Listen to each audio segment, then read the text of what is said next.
Now let's evaluate some definite integrals, but again, we're using the fundamental theorem of calculus part 2, and step 1 is to evaluate an antiderivative of the function inside the integral. So this first guy, the integral from 0 to 2 of x cubed minus 3x dx, if I really wanted to be very explicit, I could break it up into the integral of x cubed minus 3 times the integral of x. However, and that's what I did in the previous example, part A.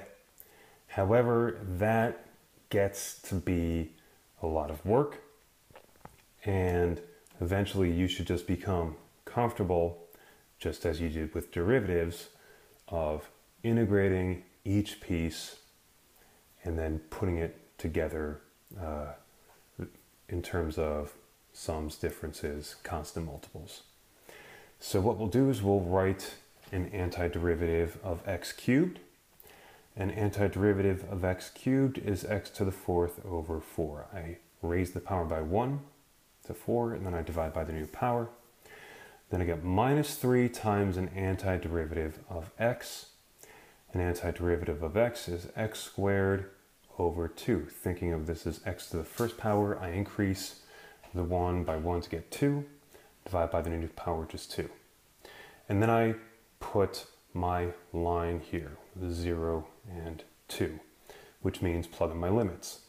Now when I have a big expression like this, I often like to put brackets around it. First of all, to represent parentheses, to say that, okay, really this evaluating the limits is occurring on this entire function.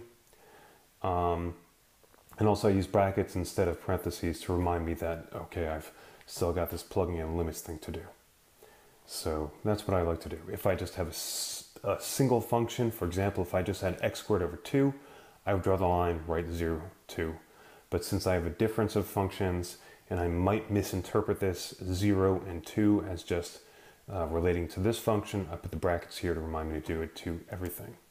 So I plug 2 in, and I got 2 to the 4th over 4, minus 3 times 2 squared over 2, minus, also I look to put the brackets here because it reminds me that I'm plugging 2 in, and then subtracting what I get when I plug in 0, and by putting these brackets here, it's giving me a hint to put parentheses around what I get when I plug in 0.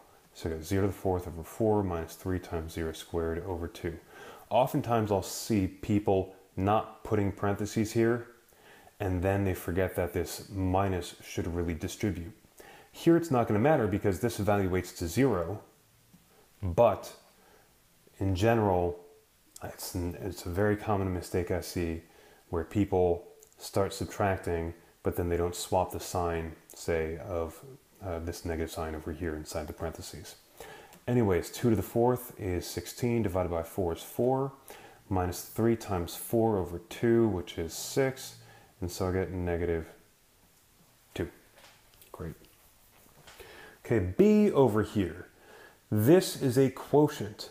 And again, right now, we're going to have to manipulate things before evaluating them when we have quotients, products, whatever. So let's manipulate. Luckily on the bottom I've got t squared, so I can divide everybody on top by t squared. 2t squared divided by t squared is 2. T squared times the square root of t is just the square root of t. And minus 1 over t squared is minus 1 over t squared. Now these guys here, I can't immediately take the indefinite integral of. I need to rewrite them as powers, because that's what they are. So let me do that. You know, I just noticed something with this example. I'm going to change this to the integral from 1 to 4. And I'll explain what went wrong in a second. Anyways, so let's rewrite this as the integral from 1 to 4 of 2 plus the square root of t is the same thing as t to the 1/4 power. T squared is the same thing, or 1 over t squared is the same thing as t to the minus 2 power. So a negative power means the reciprocal, a fractional power means a root. Okay, now I can take antiderivatives. I get 2, since we're integrating with respect to t, the integral of a constant is 2 times the variable we're integrating with respect to, so I have 2t, plus I increase the power on t by 1 to get t to the 3 halves, and then I divide by 3 halves, which is the same thing as multiplying by the reciprocal. All right, and then over here, minus t to the minus 2 plus 1 is minus 1 power. Then I divide by minus 1, which is the same thing as changing that to a positive. And this is going from 1 to 4. And now let me plug in. I get 2 times 4 plus 2/3 times 4 to the 3 halves plus 4 to the minus 1 over 1 minus